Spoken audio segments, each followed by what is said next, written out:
குதிரை பேர புகார்களும் அதன் மீதான எதிர்வினைகளும் இன்னும் ஓய்ந்தபாடில்லை என்றே நாம் சொல்லலாம். பணம் பணம் பணம் எவ்வளவு சார்? எப்ப சார் அடங்க உங்க பண வெறி?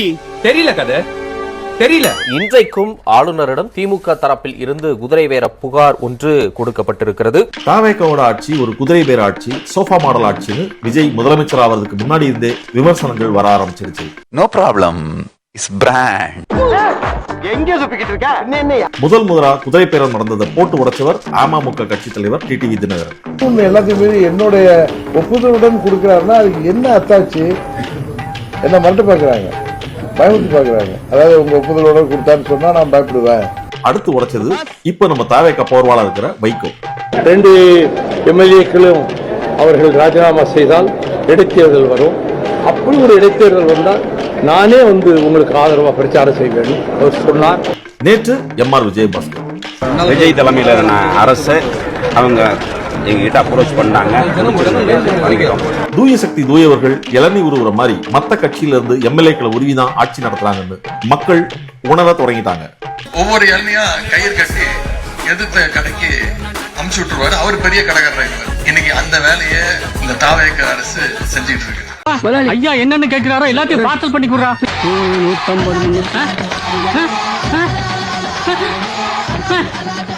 150 என்னடா அரிசி மூட்டை தோசை கல்லு கடையில வேலை பார்க்கிற ஆள் முதற்கொண்டு எல்லாம் போய்கிட்டு இருக்காங்க. நீங்க தானே அவன் எது கேட்டா பார்சல் பண்ணி கொடுக்க சொன்னீங்க.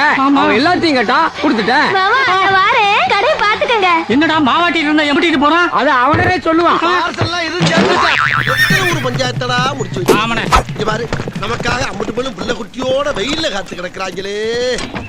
நீங்க ஆரம்பத்தில் குறிப்பிட்ட விஜயபாஸ்கர் அவர்களது அந்த பேட்டி, விஜய் தலைமையிலான அரசு அவங்க எங்ககிட்ட அப்ரோச் பண்ணாங்க, பிடிச்சிருந்தது, வந்துட்டோம். தாவேக்கால இருந்து என்னை அப்ரோச் பண்ணாங்க, அந்த அப்ரோச் எனக்கு பிடிச்சிருந்துன்னாரு. பட் அந்த டீலிங் எனக்கு ரொம்ப பிடிச்சிருந்துச்சு, ஒத்துக்கிட்டேன்.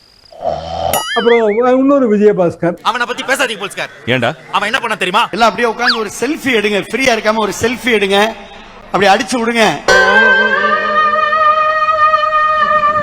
பெத்த வயிறு பத்திட்டு எரியுது. இது சுத்தி சுத்தி எங்க வருதுன்னா தமிழக வெற்றி கழகம் தனக்கான அந்த மெஜாரிட்டி நம்பரை கூட்டிக்கிறதுக்காக இந்த மாதிரி வேலையெல்லாம் பண்ணிட்டு இருக்காங்க அப்படின்னு. உனக்கு அப்படி தெரியும்? அதான் ஊருக்கே தெரியுமே. அப்படிதான் நினைக்கிறீங்களா? செய்வாங்க இல்லங்க. மரகதம் குமரவேல் ஆகட்டும், ஜெயக்குமார் ஆகட்டும், சத்யபாமா ஆகட்டும், 3 பேரும் ராஜினாமா பண்ணிட்டு அடுத்த 5 நிமிஷம் மேல போய் உறுப்பினர் அட்டை வாங்கிட்டாங்க. ராஜினாமா பண்ணுவதற்கு முன்னாலே இந்த பேச்சுவார்த்தையை நடத்தி, அதுதான் குதிரை பேரம் சொல்றது. பாத்தீங்களா? அதுதான் குதிரை பேரம்ன்றது. மன்னியுங்கள் மன்னா, அவசரத்தில் உண்மையை உளறிவிட்டேன். எப்படிங்க நீங்க அதிமுக எம்எல்ஏவா இருந்துட்டு தாவேக்காவோட பேச்சுவார்த்தை நடத்துவீங்க? இப்ப நான் என்ன உங்கள்ட்ட சொல்றது? தேவையில்லாத ஐடியாலாம் கொடுத்துட்டு நம்மள இறக்கி விட்டு படிக்க பாக்குறானே. நான் சொல்ற மாதிரி யோசிச்சு பாருங்க. சொல்லுங்க. சரி சொல்லு. இப்ப நான் அதிமுக சேரணும்னு நினைக்கிறேன். அப்ப நான் நினைக்கிற பொழுது எனக்கு 2 விஷயங்கள் மனசுல வரும். ஒன்று, நான் சட்டமன்ற உறுப்பினராக இருந்தால் மீண்டும் அந்த தேர்தல் இடைத்தேர்தல் வந்தால் எனக்கு சட்டமன்ற வேட்பாளருக்கான வாய்ப்பு இருக்குமாங்கிறது ஒண்ணு. அதை தாவேக்காவிடம் பேசி உறுதி வாங்கிவிட்டு போயிருப்பார்கள். டேய், உனக்கு வெக்கமே இல்லையாடா? அப்படியே எடப்பாடி மேல பழிய போடணும். என்னடா இழிச்சவே பாருங்க. நான் கிளம்புறேன். கிளம்பு. வள்ளி வாடி போலாம். போம் பிக்கப்பா. ஏற்கனவே உங்க பாடி ஸ்ட்ரென்த் கம்மி, இப்ப டியூஷன் ஸ்ட்ரென்த் கம்மி ஆகிட்டே போகுது. இப்படியே போனாக்க நம்ம ஃபேமிலி எப்படி மெயின்டைன் பண்றது? எடப்பாடி மேல என்ன சொல்றீங்க? நீங்க வாழ்க்கை பூரா எதிர்த்த திமுகவோட போறீங்க, அது எங்களால தாங்கிக்க முடியலன்னு போறீங்க. ஆம்பளை மாட்டி இழுக்கிறாங்களே. மாப்பிள்ள என் தன்மானத்தை சிந்திட்டா நான் போறேன்.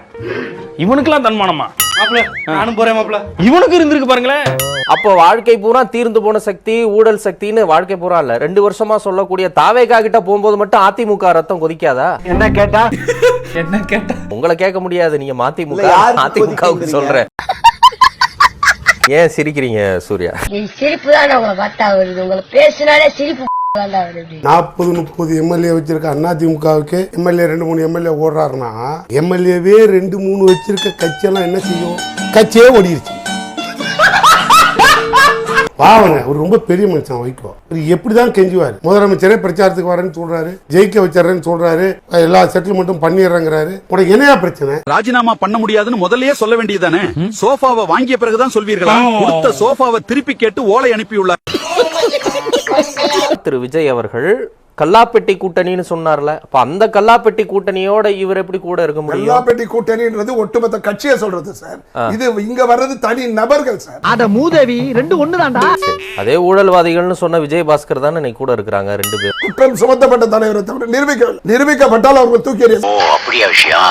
திமுகல ஊழல் குற்றச்சாட்டுல நிரூபிக்கப்பட்ட யாராவது சொல்லுங்க. அப்படி போடு. விஞ்ஞான முறை ஊழல் சொல்லியிருக்காங்க. நிரூபிக்கப்பட்டதை சொல்லுங்க. அதான் தலைவா விஞ்ஞான முறை ஊழல் சொல்லி இல்லங்க. அப்படி இருங்க. இன்னைக்கு பூரா வரமாட்டான் போல இருக்கே. அப்படி நிரூபிக்கப்பட்டு தண்டனை பெற்றவர்கள் சொல்லுங்க. பதில் தெரியல. முதலமைச்சர் பேசுற பாஷை அவருக்கு முதல்ல புரியுதான்னு கேளுங்க. அவர் தான் மேடை போயிட்டு கொத்து புரோட்டான்னாரு. 5 நிமிஷம் பேசினதுக்கே குளத்தூர்ல கொத்து பரோட்டா போட்டாங்க. என்ன கலாச்சிட்டாராமா. சும்மா காமெடி பண்ண, கோச்சுக்காதீங்க. நான் கோச்சுக்கல, ஏன்னா அவரே குத்துப்பாட்டுக்கு டான்ஸ் ஆனாலதான்.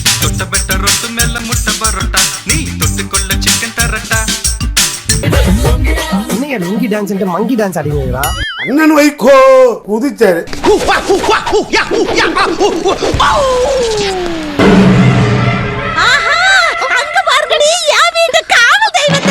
எங்களை காப்பாத்துறேன்னு சொன்னீங்க, இப்ப விஜய காப்பாத்துறேன்னு வசனம் பேசுறீங்க. முதல்ல ஒன்ன காப்பாத்திக்கடி. நடத்துகிற அரசுக்கு எதிர்த்தரப்பிலே இருந்து வருகிற கணைகளை தடுக்கின்ற கவசமாக கேடயமாக மறுமலர்ச்சி திமுக இருக்கு. பஜன்லால் செட். போங்கப்பா போங்க, எல்லாரும் 10 பைசா போட்டு போங்க, இல்லனா என் பணத்தை தாண்டி போகணும். என்ன இப்ப நான் கேக்குறேன், என்ன வைகோக்கு அரிப்படுத்திருச்சு ஓடுன? என்னன்னாலும் நான் பெரிய மனுஷன்ல. பெரிய மனுஷன் மாதிரி நீ நடக்கலையேடா. 100 ரூபாய் கொடுத்தால் தன்னுடன் புகைப்படம் எடுத்துக் கொள்ளலாம் என ஏற்கனவே வைகோ அறிவித்திருந்தார். அதன்படி ஆம்பூர் பேருந்து நிலையம் அருகில் நடைபெற்ற நினைவேந்தல் கூட்டத்திற்கு சென்ற வைகோவிடம் 100 ரூபாய் கொடுத்து தொண்டர்கள் புகைப்படம் எடுத்துக் கொண்டனர். அப்போது பணமின்றி புகைப்படம் எடுக்க அருகில் சென்ற தொண்டருடன் புகைப்படம் எடுக்க வைகோ மறுத்துவிட்டார்.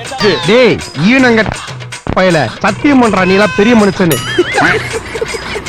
எப்படி ஆட்சி மாற்றம் வரும்? எப்படி என்ன ஆட்சியா நடக்குது? ஆடு திருநவனெல்லாம் கூட்டு வந்து அரசு வழக்கறிஞரா போடுறீங்க. அட பண்ணாட, என்ன உங்க அப்பா மூடு சொத்தா நீ பாட்டுக்கு எடுத்து விக்கிறதுக்கு? கவர்மெண்ட் சொத்தா. முன்னால விஜய்க்காக செத்தவன் கட் அவுட்டுக்கு பால் ஊத்தி, பின்னால இனிமேல் சாக போறவன் அத்தனை பேருக்கும் கவர்மெண்ட் எம்ப்ளாயி. இதெல்லாம் அண்ணன் வைகோ வந்து கொடுத்த ஐடியா. இந்தியாவிலேயே ஏன் உலகத்திலேயே இந்த மாதிரி ஐடியா யாருக்காவது வந்திருக்கா? இந்த மாதிரி ஒருத்தர் இருக்கிறதும் சரி, ஊருக்குள்ள 10 முகமூடு கொள்ளக்காரர் இருக்கிறதும் சரி. ஏதாவது வேலை வேணும்னு முடிவு பண்ணீங்கன்னா, தம்பி உனக்கு ஏதாவது வேலை வேணும்னா என்ன பண்ணா, வீட்டுல ஏதாவது கிளவி இருந்தா கூட்டு வந்து விஜய் கூட்டத்தை கேட்க வை. போயிடுச்சுன்னு வச்சுக்க உனக்கு எம்ப்ளாயி. அருமையான ஐடியா வரட்டா. நம்பிக்கை இருக்கிற அறிவுக்கு படிச்சாலும் கவர்மெண்ட் வேலை வாங்க முடியாது. ஏன்னா அந்த அளவுக்கு முட்டா பையன். ஒரே ஐடியா பண்ணாமலே வீட்டுல இருக்கிற ஒரு கிளடிய தளபதி மாநாடுக்கு அனுப்பிடலான்னு முடிவு பண்ணிட்டேன். அதுக்கப்புறம் நான் தான்டா government officer. Sambar appointment order. உன் துணிமணி. ஏய், துணி என்கிட்ட இருக்கு, மணியை நீ வச்சுக்கடா. ஒன்னு சொல்றேன், யாராவது என்னை கான்டாக்ட் பண்றாருன்னா www.pitchu.com மெயில் அனுப்புங்க. எனக்கு இப்ப ரயிலுக்கு நேரம் ஆகி போச்சு. எர்ரா வட்டியா ஸ்டார்ட் பண்ணு.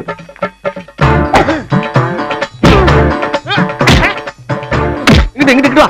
அப்படியா படைக்கலடி மண்டல மட்டும் அடிச்சிடாத, குலக்கேசல் உள்ள போயிருவேன். சரியா? உங்க வீட்டு பிள்ளையா நினைச்சு எல்லாரும் என்னை மன்னிச்சிருக்க.